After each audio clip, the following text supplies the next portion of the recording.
Dictation शुरू होगा 3 second बाद। शुरू। वह धान रोपाई का महीना था, जुलाई का अंत, जब बारिश के बाद खेतों में पानी जमा हो जाता है। हम उस दोपहर सिंगरौली के एक क्षेत्र नवागांव गए थे। इस क्षेत्र की आबादी 50,000 से ऊपर है, जहां लगभग 18 छोटे छोटे गांव बसे हैं। इन्हीं गांवों में एक का नाम है अमझर, आम के पेड़ों से घिरा गांव जहां आम झरते हैं, किंतु पिछले 2-3 वर्षों से पेड़ों पर सूनापन है। न कोई फल पकता है, न कुछ नीचे झरता है। कारण पूछने पर पता चला कि जब से सरकारी घोषणा हुई है कि अमरोली प्रोजेक्ट के अंतर्गत नवागांव के अनेक गांव उजाड़ दिए जाएंगे, तब से न जाने कैसे आम के पेड़ सूखने लगे। आदमी उजड़ेगा तो पेड़ जीवित रहकर क्या करेंगे। टिहरी गढ़वाल में पेड़ों को बचाने के लिए आदमी के संघर्ष की कहानियां सुनी थी, किंतु मनुष्य विस्थापन के विरोध में पेड़ भी एक साथ मिलकर मूक सत्याग्रह कर सकते हैं। इसका विचित्र अनुभव सिर्फ सिंगरौली में हुआ। पैरा मेरे लिए एक दूसरी दृष्टि से भी यह अनूठा अनुभव था। लोग अपने गांवों से विस्थापित होकर कैसी अनाथ उन्मूलित जिंदगी बिताते हैं, यह मैंने हिंदुस्तानी शहरों के बीच बसी मजदूरों की गंदी दम घुटती भयावह बस्तियों और स्लम्स में कई बार देखा था।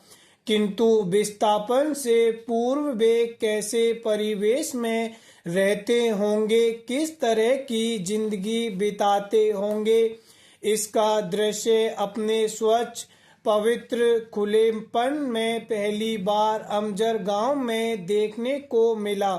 पेड़ों के घने झुरमुट, साफ सुथरे खप्पर लगे मिट्टी के झोंपड़े और पानी, चारों तरफ पानी। अगर मोटर रोड की भागती बस की खिड़की से देखो तो लगेगा जैसे समूची जमीन एक झील है, एक अंतहीन सरोवर जिसमें पेड़, झोंपड़े, आदमी, ढोर डांगर आधे पानी में आधे ऊपर तिरते दिखाई देते हैं, मानो किसी बाढ़ में सब कुछ डूब गया हो, पानी में धंस गया हो।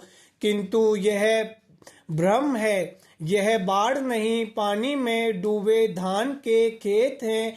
अगर हम थोड़ी सी हिम्मत बटोरकर गांव के भीतर चले, तब वे औरतें दिखाई देंगी जो एक पात में झुकी हुई धान के पौधे छप छप पानी में रोप रही हैं।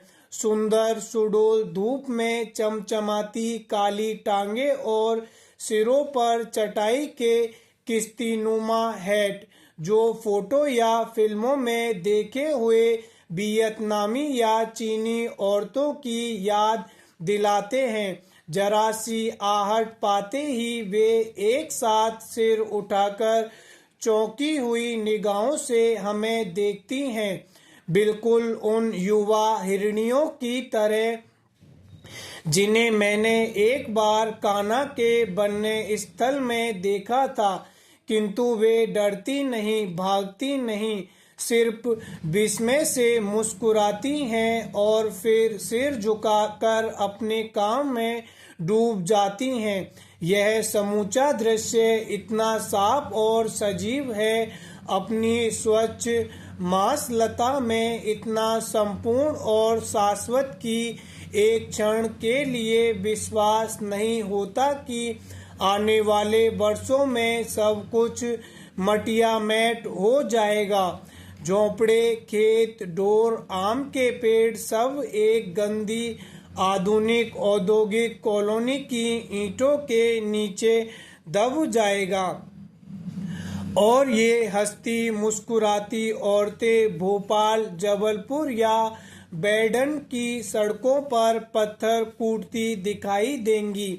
शायद कुछ वर्षों तक उनकी स्मृति में अपने गांव की तस्वीर एक स्वप्न की तरह धुंधलाती रहेगी, किंतु धूल में लौटते उनके बच्चों को तो कभी मालूम भी नहीं होगा कि बहुत पहले उनके पुरखों का गांव था जहां आम जरा करते थे। पैरा, ये लोग आधुनिक भारत के नए शरणार्थी हैं जिन्हें औद्योगिकरण के झंझावात ने अपनी घर जमीन से उखाड़कर हमेशा के लिए निर्वासित कर दिया है।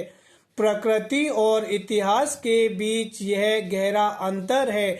बाढ़ या भूकंप के कारण लोग अपना घर छोड़कर कुछ अरसे के लिए जरूर बाहर चले जाते हैं, किंतु आफत टलते ही वे दोबारा अपने जाने पहचाने परिवेश में लौट भी आते हैं।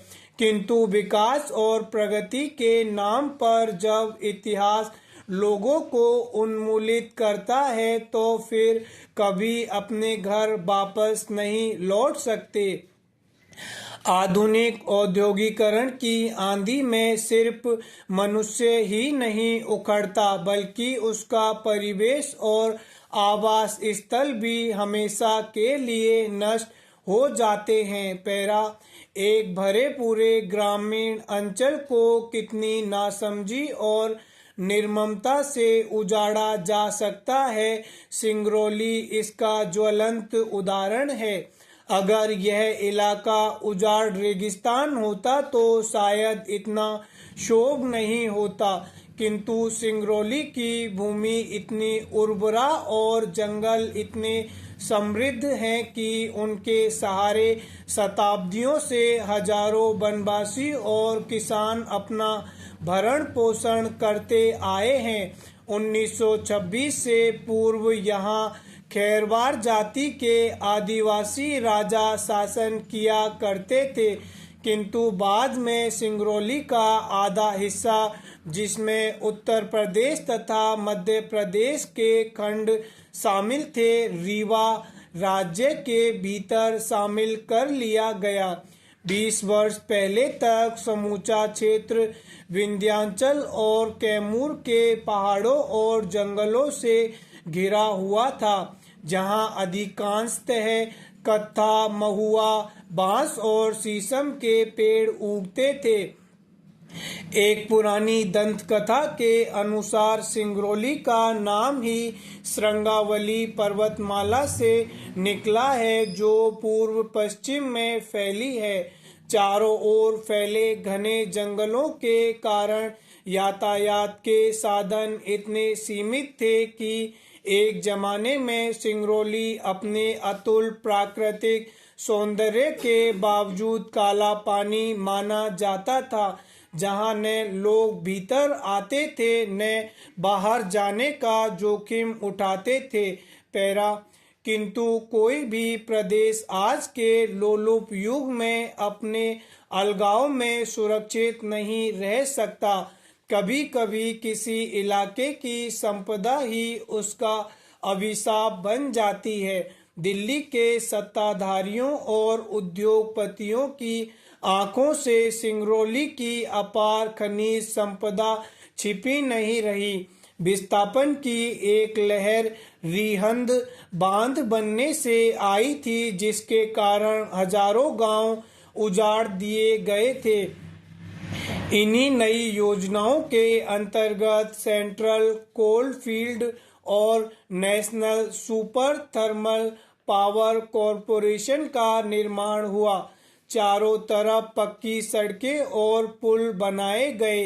सिंगरौली, जो अब तक अपने सौंदर्य के कारण बैकुंठ और अपने अकेलेपन के कारण काला पानी माना जाता था, अब प्रगति के मानचित्र पर राष्ट्रीय गौरव के साथ प्रतिष्ठित हुआ। कोयले की खदानों और उन पर आधारित ताप विद्युत ग्रहों की एक पूरी श्रृंखला ने पूरे प्रदेश को अपने में घेर लिया। जहां बाहर का आदमी फटकता न था, वहां केंद्रीय और राज्य सरकारों के अफसरों, इंजीनियरों और विशेषज्ञों की कतार लग गई। जिस तरह जमीन पर पड़े शिकार को देखकर आकाश में गिद्धों और चीलों का झुंड मंडराने लगता है, वैसे ही सिंगरौली की घाटी और जंगलों पर ठेकेदारों, वन अधिकारियों और सरकारी कारिंदों का आक्रमण शुरू हुआ। स्टॉप।